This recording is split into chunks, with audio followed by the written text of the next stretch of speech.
الرحمن الرحیم، آپ کے رائے کے ساتھ میں ہوں رضا کفیل اور میرے ساتھ آج شریک گفتگو میں سینئر تجزیہ کار اعجاز عباسی اور طاہر کھوکھر سابق وزیر آزاد کشمیر۔ ناظرین، آج ہم تفصیل سے بات کریں گے کہ جو ماجرین جموں کشمیر کی 12 نشستیں ہیں پاکستان میں، اس کے اوپر ایک رائے آئی ہے کہ کیا یہ نشستیں ختم ہونی چاہیے نہیں ختم ہونی چاہیے، اور جوائنٹ عوامی ایکشن کمیٹی نے ڈیڈ لائن دے رکھی ہے کہ 29 ستمبر تک یہ جو ان کا بڑا مطالبہ ہے کہ آزاد کشمیر اسمبلی کی 12 نشستیں ہیں ان کو ختم کیا جائے۔ پھر جو Azad Kashmir chief election commissioner کی تعیناتی کا معاملہ، اس پر ڈیڈ لاک برقرار ہے، اور اطلاع یہ ہے کہ جو وزیر اعظم صاحب نے جو پینل بھیجا تھا 3 رکنی، اس پہ بھی جہاں انہوں نے بھیجا تھا وہاں بھی کوئی اتفاق رائے نہیں ہو سکا ہے۔ پھر جو آزاد کشمیر اور گلگت بلتستان اور جو پاکستان میں جو بارشوں سے تباہ کاری ہوئی ہے، اس پہ بھی ہم تفصیل سے بات کریں گے۔ اور پھر جو ایک بڑا واقعہ راولہ کوٹ میں ہوا پرسوں، اس نے 13 اگست کی رات کو،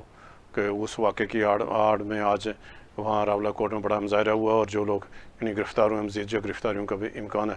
اور پھر جو میرپور میں ایک جو بڑا جو سکنڈل ہے، جو سٹی ہاؤسنگ جو پروجیکٹ ہے، اس کے اوپر اربوں پہ بلکہ کھربوں پہ جو تارکین وطن ہیں، اوورسیز جو کشمیریوں کے ہیں، وہاں پیسے ڈوبنے کا خطرہ۔ ان 3-4 موضوعات ہیں، ہم اس کے اوپر جو بات کریں گے، لیکن آغاز کرتے ہیں آج جو آرمی چیف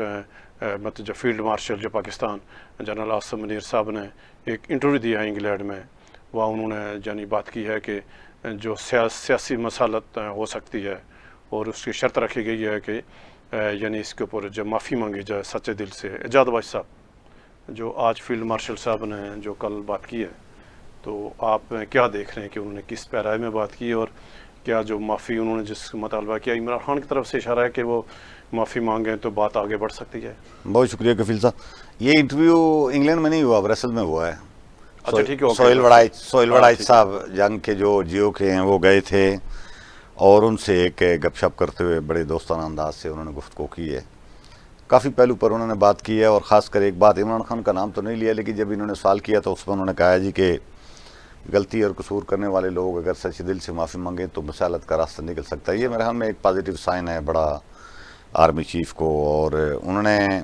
پھر ساتھ یہ بھی کہا جی کہ یہ جو پاکستان میں بات چل رہی ہے کہ آپ صدر اور وزیر اعظم دونوں کو تبدیل کر رہے ہیں، انہوں نے کہا نہیں، بالکل ایسی کوئی بات نہیں ہے۔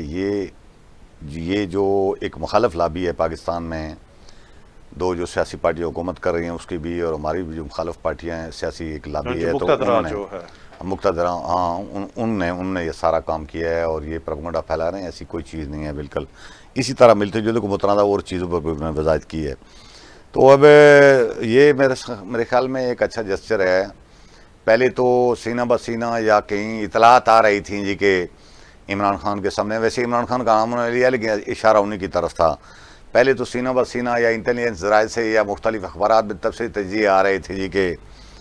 عمران خان کو کہا جا رہا ہے کہ وہ 9 مئی کے باقاعدہ معافی مانگیں تو یہ مسئلہ سارا حل ہو جائے گا۔ تو اب تو آرمی چیف نے خود کھل کے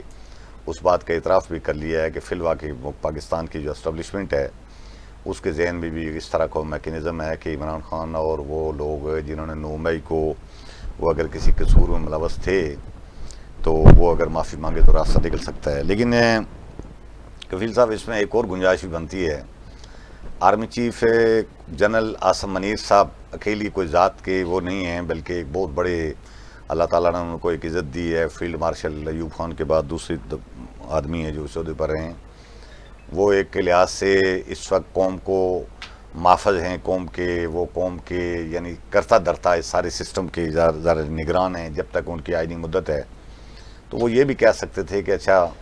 یہ کافی ہو گئی، تاہم درگزر کرتے ہیں، کیونکہ درگزر ریاستیں کرتی ہیں، درگزر طاقتور لوگ کرتے ہیں، درگزر کمزور یا یعنی اس طرح کے لوگ نہیں کرتے جن کو آپ جیلوں میں بند کر کے بٹھا رکھیں۔ ریاست اگر چاہے، عاصم منیر صاحب اگر چاہیں تو یہ بھی کر سکتے تھے، اور میرے خیال میں اگر یہ کر دیتے، یہ کر دیں، ابھی کر سکتے ہیں، تو یہ بہت بڑا میسیج جائے گا، اور اس میں پاکستان کے اندر جو ایک کھینچا کا ماحول ہے وہ ختم ہو سکتا ہے۔ طاہر کھوکھر صاحب، آپ وزیر وسیع، آپ کا سیاسی تجربہ بھی ہے، اور مشکل ترین حالات میں بھی آپ کو باخبر ہیں آپ پاکستان کے آزاد کشمیر سیاسی حالات سے۔ آپ کیا دیکھ رہے ہیں کہ جو فیلڈ مارشل صاحب نے جو ان کی طرف سے ایک بیان آیا ہے کہ جو مطلب مسالت ہو سکتی ہے بشرط یہ کہ معافی مانگی جائے؟ آپ کیا دیکھیں پاکستان اس وقت جس حالات میں ہے، یعنی تمام ادارے ایک پیج پہ ہیں، حکومت، عدلیہ، اسٹیبلشمنٹ، مقتدرہ، یعنی سارے گٹھے، اس کے باوجود استحکام نہیں آ رہا، سیاسی استحکام نہیں ہے، پاکستان کے حالات نہیں ہیں، اور امن سیاست اور پھر جو امن و امان کی صورتحال، آپ کیا دیکھ رہے ہیں کہ اس ساری صورتحال کو؟ بسم اللہ الرحمن الرحیم۔ دیکھیں جی، جس تنازل میں انہوں نے بیان دیا ہے آج، میں سمجھتا ہوں کہ یہ بڑا اچھا انہوں نے فیصلہ کیا ہے کہ اگر جن لوگوں نے جو بھی غلطیاں کی ہیں وہ سر عام آ کر معافی مانگ لیں، تو میں سمجھتا ہوں کہ یہ جو اس وقت سارے ادارے ایک طرف ہیں، حکومت بھی ہے، جیسے آپ نے بتایا، عدلیہ ہے، اسٹیبلشمنٹ ہے، ملک کی تعمیر و ترقی کے لیے وہ بہت کچھ کرنا چاہتے ہیں، لیکن ابھی بھی ملک کے اندر جو حالات ہیں وہ سازگار نہیں ہیں۔ تو میں سمجھتا ہوں کہ حالات کو سازگار کرنے کے لیے یہ ایک موقع تحریک انصاف کو دینا چاہیے کہ وہ یعنی تحریک انصاف کو بھی آگے بڑھ کے آگے بڑھ کر اپنی غلطیوں کا اعتراف کرنا چاہیے، اور پھر ان کو اس سسٹم کا حصہ بننا چاہیے سیاسی، تاکہ ملک میں استحکام آ سکے۔ اچھا ابھی صاحب، ابھی ہم آتے ہیں کہ chief election commissioner Azad Kashmir کی جو تعیناتی کا معاملہ ہے، یعنی گزشتہ 8 ماہ ہو گئے ہیں، یعنی 8 ماہ پورے ہو گئے، ابھی تک اس آئینی عہدے پہ تقرری نہیں ہو سکی، اور اطلاع یہ بھی ہے کہ یعنی جو قائد حزب اختلاف نے جو اپنے نام بھیجے وزیر اعظم پاکستان کو، اور وزیر اعظم آزاد کشمیر چودھری انور الحق صاحب نے بھی یعنی کسی جگہ جانی نام جل بھیج رکھے ہیں۔ آپ کے پاس کیا اطلاعات ہیں کہ یہ کیا یعنی واقعات کو پیش رفت ہو پا رہی ہے چیف الیکشن کمشنر کی، یا جو عدلیہ میں معاملہ یعنی نتیجہ زیر کار ہیں وایا عدالتی یہ فیصلہ ہوگا؟ کفیل صاحب، ایک بات تو طے ہے کہ ظاہر ہے ہمارے یہاں اس طرح کی بڑی اسامیوں پر اور بڑے عہدوں پر تقرری کا اختیار ہے آئینی اور قانونی لحاظ سے تو بالکل وزیر اعظم پاکستان کے پاس بطور چیئرمین کشمیر کونسل ہی ہے، اور پینل بھجوانے کا اختیار آزاد کشمیر کے اپوزیشن لیڈر اور وزیر اعظم کے پاس ہے۔ لیکن آپ کو پتہ ہے اس طرح کی بڑی سطح کی تقرریاں ظاہر ہے نہیں چھوڑی جاتی ان کے اوپر۔ یہ بالکل ایک بات تو واضح ہے کہ اپوزیشن لیڈر نے ہم پہ 4 رکنی پینل بھیج دی ہے ڈائریکٹ ایک خط کے ذریعے وزیر اعظم پاکستان کو، لیکن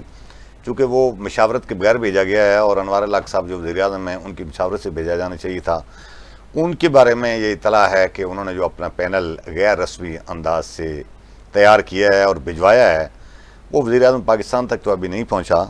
لیکن وہ ان اداروں کے پاس ضرور پہنچا ہے جہاں سے اس کے بارے میں فائنل فیصلہ ہونا ہے۔ اس میں ظاہر ہے رایا صداقت صاحب شامل ہیں، اس میں وہ اپنا چودھری منیر صاحب شامل ہیں، اور اس میں ایک آصف شاہ صاحب شامل ہیں۔ اب کل وہ آپا اور عمر صاحب تبصرہ بھی کر رہے تھے، تو میں نے بھی کسی سے معلومات کی تھی کہ وہ فی الواقع کچھ حالات ایسے پیدا ہو گئے ہیں کہ شاید رایا صداقت صاحب کے راستے میں رکاوٹ ہے، ان کو شاید نہیں لگایا جا رہا۔ ویسے بظاہر تو یہ رائے پیش کی گئی ہے کہ ان کی 2 سالہ ریٹائرمنٹ کے بعد مدت پوری نہیں ہوئی، لیکن آپ کے اور میرے سامنے جنرل انور خان آزاد کشمیر کے صدر جب بنے تھے تو ایک آرڈیننس جاری ہوا تھا اور ان کو نرمی دے دی گئی تھی۔ نرمی ہو تو اگر کسی بندے کو بنانا ہو اور وہ پسندیدہ بھی ہو دونوں گروپوں کا، جو کرتا درتا ہیں وہ بھی اور جو ظاہر ہے آئینی طاقت رکھتے ہیں وہ بھی، تو پھر اس کے لیے یہ راستہ نکالا جا سکتا ہے۔ اب لگتا یہ ہے کہ رایا صداقت صاحب کی جو پسندیدگی ہے وہ ہے وزیر اعظم آزاد کشمیر، تو اوپر ہے ظاہر ہے اس کو ان کی تقرری کو اس انداز سے نہیں یعنی ٹریٹ نہیں کیا جا رہا، ظاہر ہے وہاں رکاوٹ ہے کوئی، اس لیے وہاں ابھی ڈیڈ لاک ہے، لیکن مجھے لگتا ہے کہ الٹیمیٹلی شاید اگلے کچھ دنوں میں کوئی فیصلہ ہو جائے، اور اس پر چونکہ وزیر اعظم آزاد کشمیر اور آزاد کشمیر اور پاکستان کے ادارے مل کر پچھلے 2 سال سے چلتے آئے ہیں، اب دونوں گروپ ایک دم ایک دوسرے سے دور بھی تو نہیں ہو سکتے، ایک دوسرے کو ناراض بھی نہیں کر سکتے، ایک دوسرے سے گریونسز بھی پیدا نہیں کر سکتی، اس لیے کوئی راستہ اتفاق رائے کے ساتھ نکلے گا اور الٹیمیٹلی طاقتور لوگوں کی حمایت میں ہی نکلے گا، اور وہ جب راستہ نکلے گا تو آپ دیکھیں گے کہ وہ رسمی طور پر جائے گا وزیر اعظم پاکستان کے پاس پینل، اور اگلے لمحے مشاورت ہو جائے گی، دوبارہ نام ڈال دیتے ہیں۔ جی اگلے لمحے آپ کو نظر آئے گا۔ جی بالکل وہی وہ جو ایک دن بات کر بھی رہے تھے کہ ان دونوں کو بلایا جائے گا، پینل وہ خود تیار کریں گے، ان کو بلایا جائے گا، ان سے دستخط کرا کر خود وہ پینل لے جائیں گے وزیر اعظم پاکستان کے پاس، اس میں ایک نام کے آس پاس دائرہ لگا ہوگا کہ یہ تقرری کرنی ہے، اور دوسرے دن دستخط ہوگا، ادھر سے آرڈر جاری ہو جائے گا، اللہ خیر صلی اللہ۔ اچھا طاہر کھوکھر صاحب، یہ صورتحال پیدا ہے۔ آپ ظاہر سیاسی پارٹی کے آپ یعنی سربراہ بھی ہیں کہ پاسبان وطن پاکستان وطن پاکستان پاسبان وطن پاکستان کے آپ صدر ہیں، سابق وزیر بھی ہیں، اور ظاہر یہ 8 ماہ سے جو chief election commissioner Azad Kashmir کے آئینی عہدہ ہے یہ خالی ہے، اور آپ کی جماعت بھی رجسٹریشن کے مرحلے میں ہے، اور باقی یعنی جماعتیں بھی ان کی رجسٹریشن نہیں ہو پا رہی ہے کہ چیف الیکشن کمیشن یا الیکشن کمیشن کا جو ادارہ ہے وہ غیر فعال ہے. تو آپ کیا دیکھ رہے ہیں، کیوں تاخیر ہو رہی ہے، اور اس پہ جو وزیر اعظم صاحب کا رویہ ہے تو اس پر آپ کا کیا مطلب؟ میں سمجھتا ہوں دیکھیں جی، وزیر اعظم صاحب پچھلے 2 سال سے جو اقدامات کر رہے ہیں اور جس طرح حکومت چلا رہے ہیں وہ کسی سے ڈکی چھپی بات نہیں ہے. تو یعنی یہ کوئی پارلیمانی طرز سوچ چاہیے رویہ تو یہ تھا ان کو کہ فوری طور پر جیسے ہی یہ پوسٹ خالی ہونے والی ہے 2 مہینے پہلے اس کی مشاورت مہینہ پہلے مشاورت کر کے اس کا نوٹیفیکیشن جاری ہو جانا چاہیے تھا. لیکن میرا خیال ہے وہ ابھی دوسری سیاسی جماعتوں کے ساتھ کھیل رہے ہیں، اور یہ نورا کشتی جو اس وقت 2 بڑی سیاسی پارٹیوں میں جاری ہے اس میں ہر کوئی اپنی مرضی کا بندہ لگوانا چاہتا ہے، اور پھر بیچ میں ادارے جو ہیں وہ اس کو دیکھ رہے ہیں. تو میں سمجھتا ہوں کہ بلا تخیر وزیر اعظم صاحب کو چاہیے کہ بھئی جو بھی فیصلہ کرنا ہے وہ فوری کریں. الیکشن 10 مہینے رہ گئے ہیں، 11 مہینے، اور پورے الیکشن کی تیاری ہونی ہے. تو یعنی ووٹ آف لسٹ ہیں، باقی سارا پروسیس یہ کم سے کم 1 سال چاہیے ہوتا ہے. اس پوسٹ کی آڑ میں ممکن ہے کہیں الیکشن لیٹ کرنے کی سازش نہ ہو رہی ہو. کل پھر یہ نہ کہا جائے کہ جی چیف الیکشن کمیشن بڑی دیر سے مقرر ہوا ہے، اس کو ٹائم چاہیے. اور تو میں ابھی بھی جو حالات جا رہے ہیں، اور ایک پچھلے 2-4 دن سے خبریں بڑی جو ہے نا گرم ہے کہ جی نوٹیفیکیشن ہو گیا، ہونے والا ہے، ہوا ہے، لیکن ابھی تک میرا خیال ہے ایسی کوئی پوزیشن سامنے نہیں آئی. اور جس طرح پینل اپوزیشن نے بھی بھیجے ہیں، حکومت کی طرف سے بھی لیٹر گیا ہوا ہے، تو اس میں وزارت امور کشمیر کو اور حکومت پاکستان کو چاہیے کہ فوری فیصلہ کر کے وزیر اعظم کو اس سلسلے میں اعتماد میں لیں، اور تاکہ آنے والے الیکشن کے لیے راہ ہموار ہو سکے. اچھا ابھائی صاحب، ابھی ہم آتے ہیں کہ جو اس ٹائم جو آزاد کشمیر ایک اور جو معاملہ ہے کہ جو پاکستان میں آزاد کشمیر اسمبلی کی 12 نشستیں ہیں مہاجرین مقیم پاکستان میں، اس حوالے سے ظاہر جوائنٹ عوامی ایکشن کمیٹی نے اس نے مطالبہ کر رکھا، اور یعنی 2 آرا ہیں، یعنی 2 سوچ ہیں، یہ کر رہی ہیں کہ فوری یہ ختم ہونی چاہیے اور ہمارا موقف یعنی کلیئر کٹ ہے. تو اس میں آپ کیا دیکھ رہے ہیں؟ ہم نے اس کے اوپر بار ہم اس کے اوپر جو بات بھی کی ہے، آپ کی رائے کیا ہے؟ کفیل صاحب، جس وقت پہلی بار ان سیٹوں کو پاکستان میں آزاد کشمیر میں جو اسٹیٹ کونسل بنی تھی قانون ساز اسمبلی کے وجود سے پہلے، اس وقت یہ سیٹیں متعارف کروائی گئی تھیں، اور بیس کیمپ کے تناظر میں اور مسئلہ کشمیر کے تناظر میں شاید اس وقت کے لوگوں نے اپنے وی این کے مطابق، میں سمجھتا ہوں کوئی اتنا غلط فیصلہ نہیں کیا تھا، یہ فیصلہ ٹھیک تھا.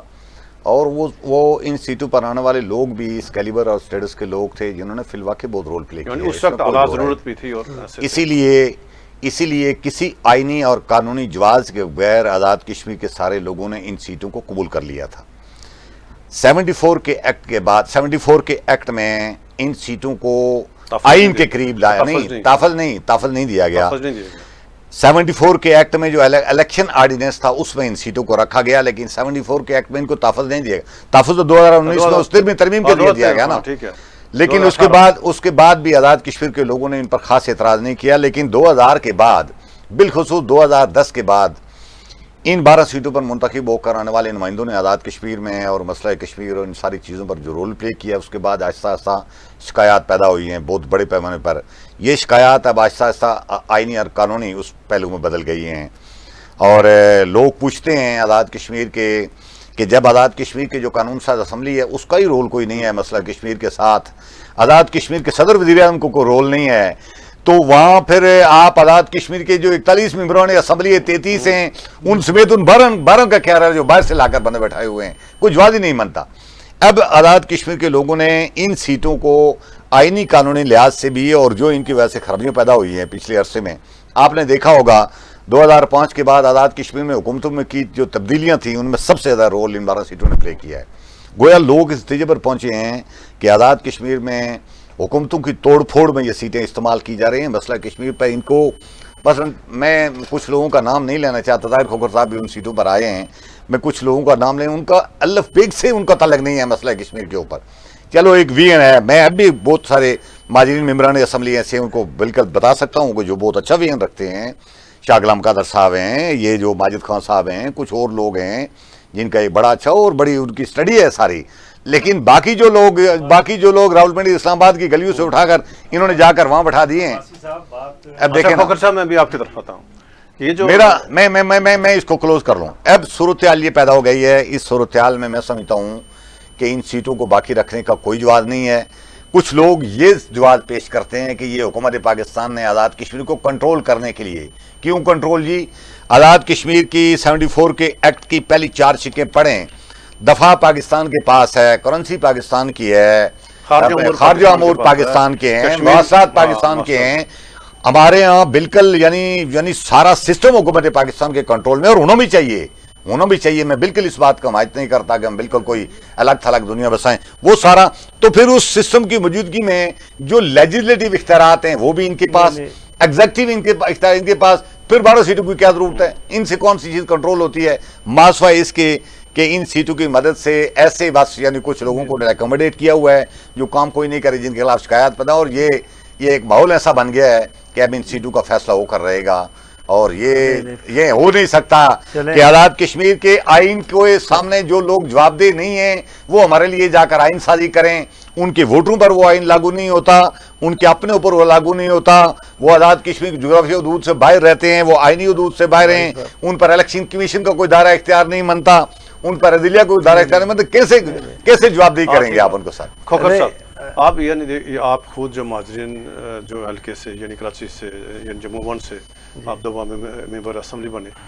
آپ کا جو مہاجرین پاکستان میں جو 12 نشستیں ہیں اس کے حوالے سے آپ کا کیا موقف ہے کہ کیا نشستیں رہنی چاہیے نہیں رہنی چاہیے؟ دیکھیں جی, یہ میں سمجھتا ہوں کہ جوائنٹ ایکشن کمیٹی کا یہ مطالبہ مناسب نہیں ہے. ان کو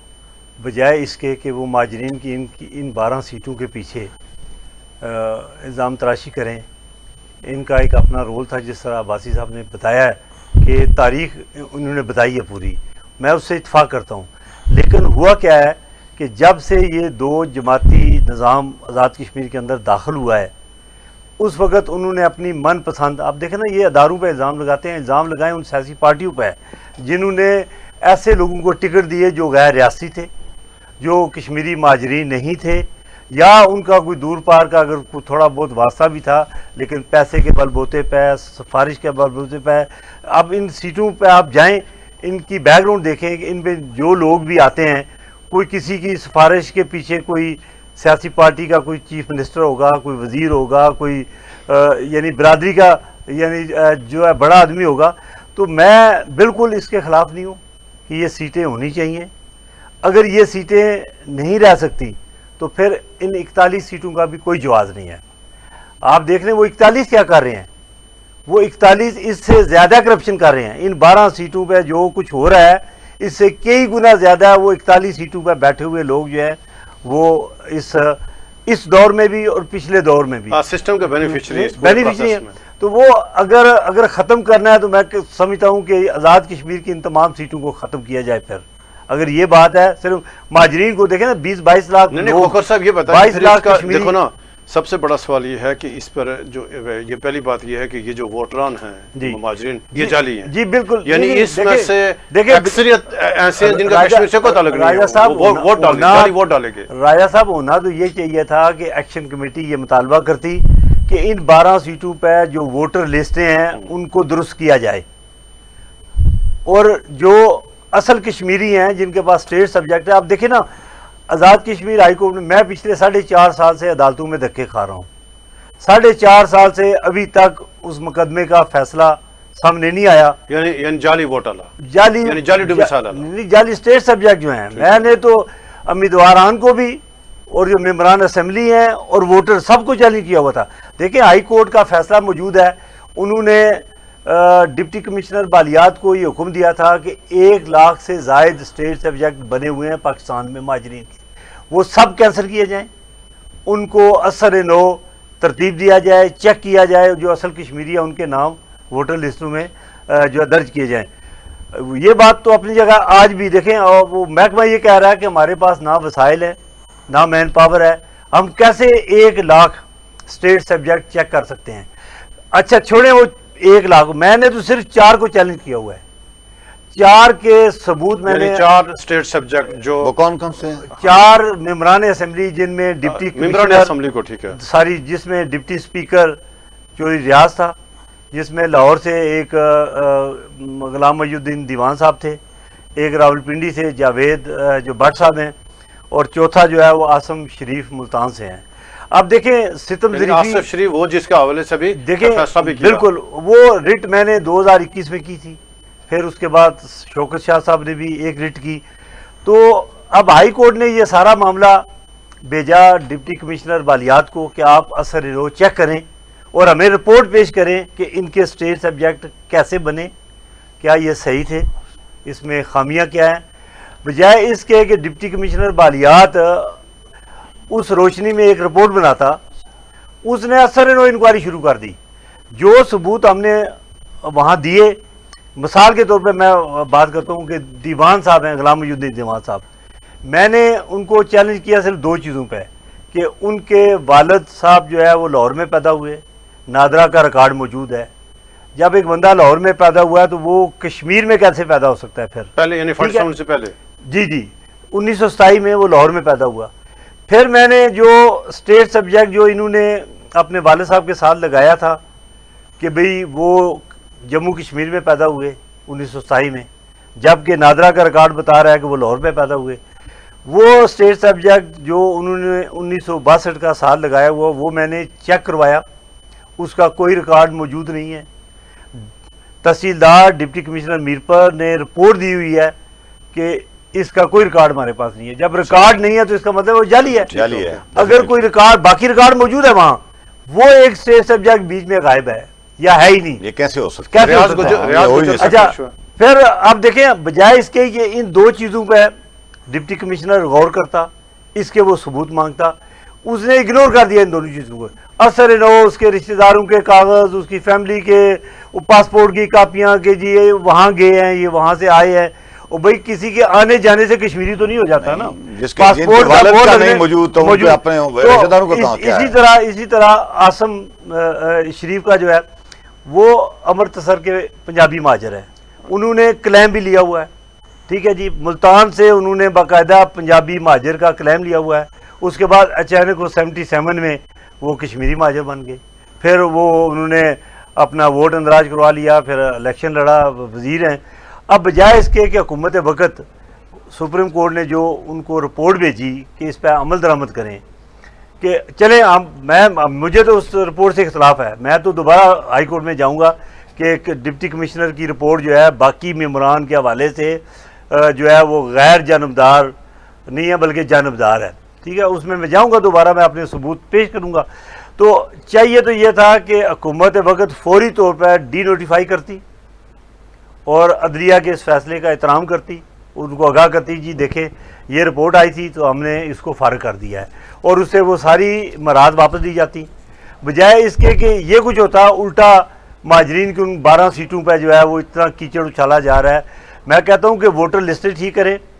اس طرح کے اسٹیٹ سبجیکٹ جنہوں نے بنوائے ہیں ان کے خلاف جو ہے کارروائی کی جائے، تو سسٹم کو آگے چلنا دیا ششتیں جائے، باقی رکھے جائیں۔ باقی رکھا جائے، بالکل رکھا جائے۔ اگر یہ زور دیتے ہیں تو میں سمجھتا ہوں کہ آپ دیکھ لیں کہ میرپور میں مثال دیتا ہوں کہ یاسر سلطان صاحب ہیں، وزیر بھی ہیں، ان کے والد صاحب اپنا جو پریزیڈنٹ بھی ہیں، مزار ہے میرپور کے کسی مسئلے پہ انہوں نے کوئی آواز اٹھائی ہو،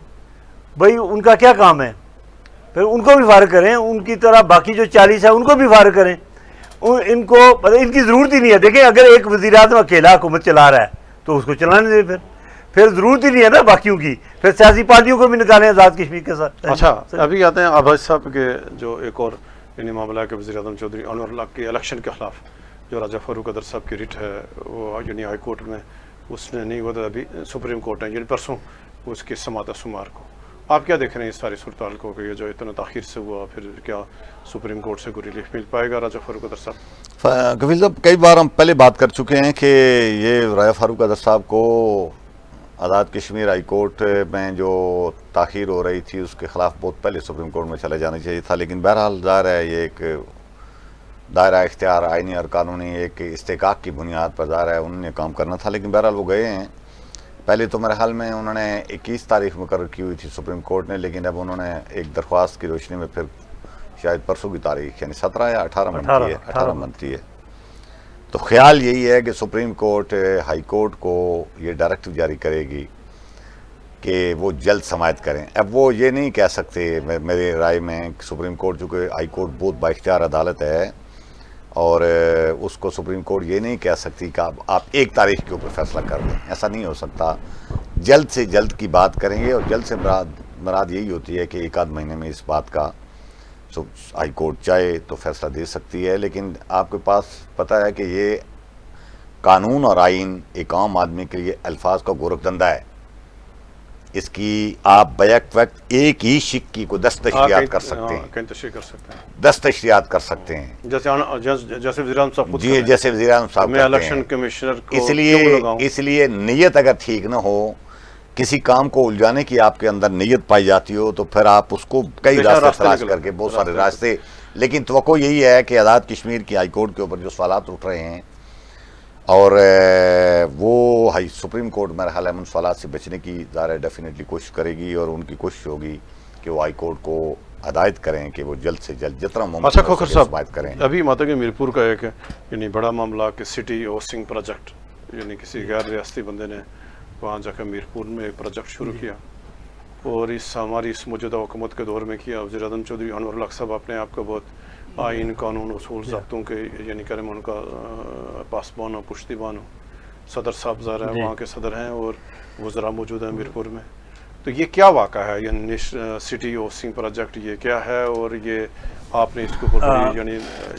آپ نے کیا معاملہ یہ پروجیکٹ؟ راجہ صاحب اب اس کی اگر تفصیل میں جاؤں تو مجھے کافی وقت چاہیے. میں مختصر وقت میں کوشش کرتا ہوں کہ بات آپ کو سمجھا سکوں. دیکھیں، میں کسی ہاؤسنگ پروجیکٹ کے خلاف نہیں ہوں. تو آنے چاہیے، آزاد کشمیر میں کام ہونا چاہیے. اسی سے دیکھیں یہاں پاکستان کے اندر بھی انویسٹمنٹ آئے گا، فائدہ ہوگا لوگوں کو. پرائیویٹ ہاؤسنگ سوسائٹیاں بنی ہیں، لوگوں نے انویسٹمنٹ کی ہے، مطلب ہے انہوں نے جو ڈلیور بھی کیا ہے. لیکن یہاں رائے صاحب صورتحال بڑی مختلف ہے. میرپور کے اندر جو یہ پروجیکٹ آیا نا، میں بالکل اس کے ابتدائی تقریب کے بعد 1 مہینہ بالکل خاموشی سے میں دیکھتا رہا کہ یہ کیا کر رہے ہیں. ٹھیک ہے، اور آہستہ آہستہ مجھے معلومات ملتی رہی کہ جی یہ تو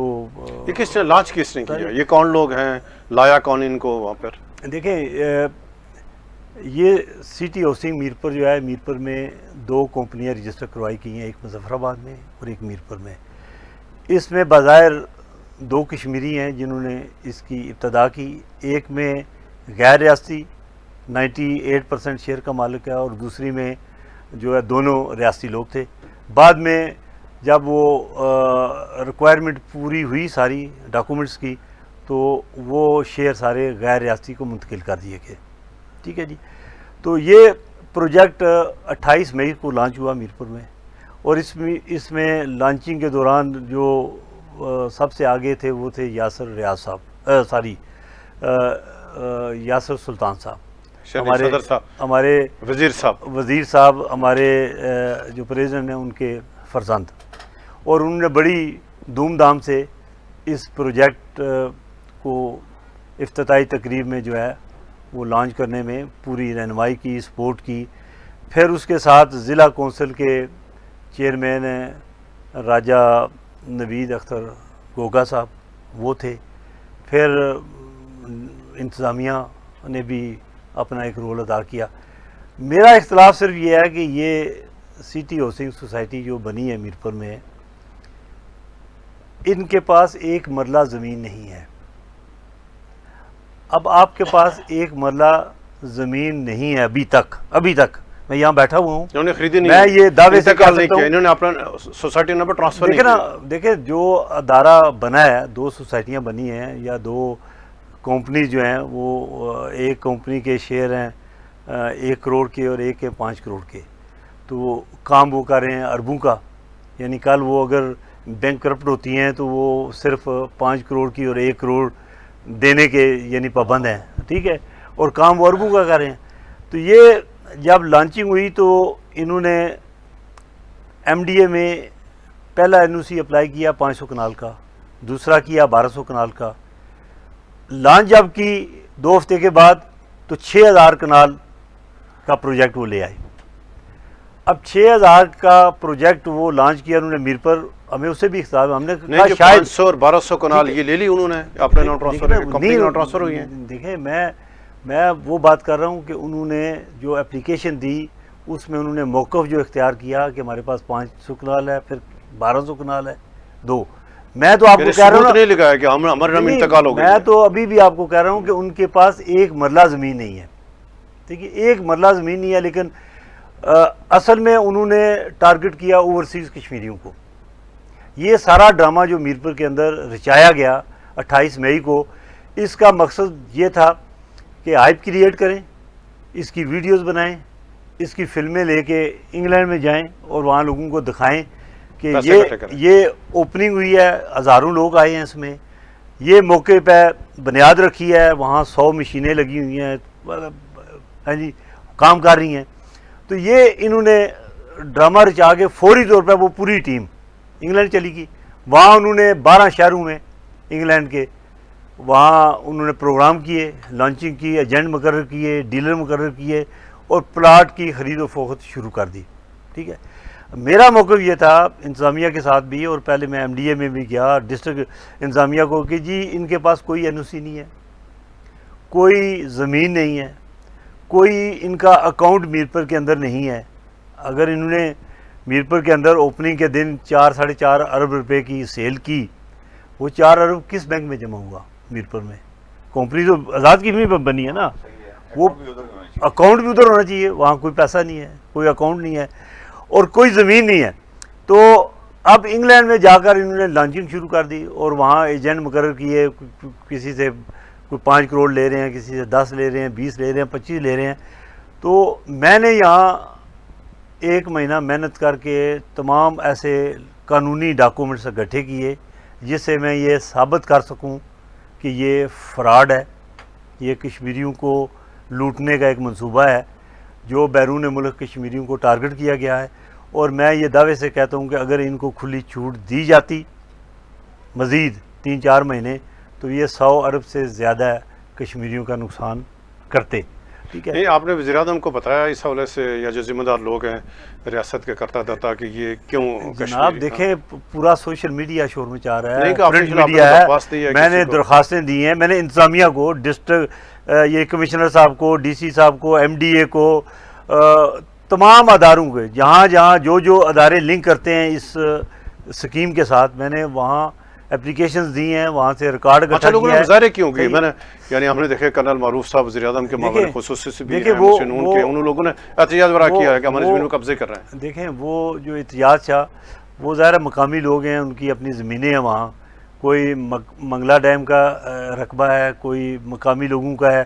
تو اس میں جو نشاندہی ابتدائی طور پر دی گئی اس میں وہ تجاوز کر کے دوسری زمینوں پر قبضے کر رہے تھے, جس پہ انہوں نے احتجاج کیا. وہاں 2 دفعہ ہڑتال ہوئی, راستے بند ہوئے اور پھر انتظامیہ نے کام جو ہے بند کرایا, اور دوبارہ نشاندہی لینے کے بعد انہوں نے ان کو کہا کہ جی کام شروع کر سکتے ہیں. لیکن اس دوران میں ہائی کورٹ میں چلا گیا کہ ہائی کورٹ میں میری پلی صرف یہ ہے کہ غیر ریاستی شخص جو ہے, اب اگر کہیں تو میں نام بھی لے لیتا ہوں اس کا, وہ اس وقت پاکستان کے اندر اوسنگ سیکٹر میں جو زوال پذیر پروجیکٹ کے مالک ہیں, ملک ریاض صاحب, ان کے یہ داماد ہیں, ان کا نام ہے ملک عامر اسحاق. ان کے C T housing Sialkot, Kharian, Jhelum, Faisalabad, اس طرح کے پروجیکٹ اس فیملی کے ہیں جن کی شکایات اپنی جگہ موجود ہیں. ملک اسحاق صاحب, ملک اسحاق صاحب, ملک عامر اسحاق. ٹھیک ہے, تو یہ پروجیکٹ میرپور کا جو ہے اس میں 98% ایک کمپنی میں ہے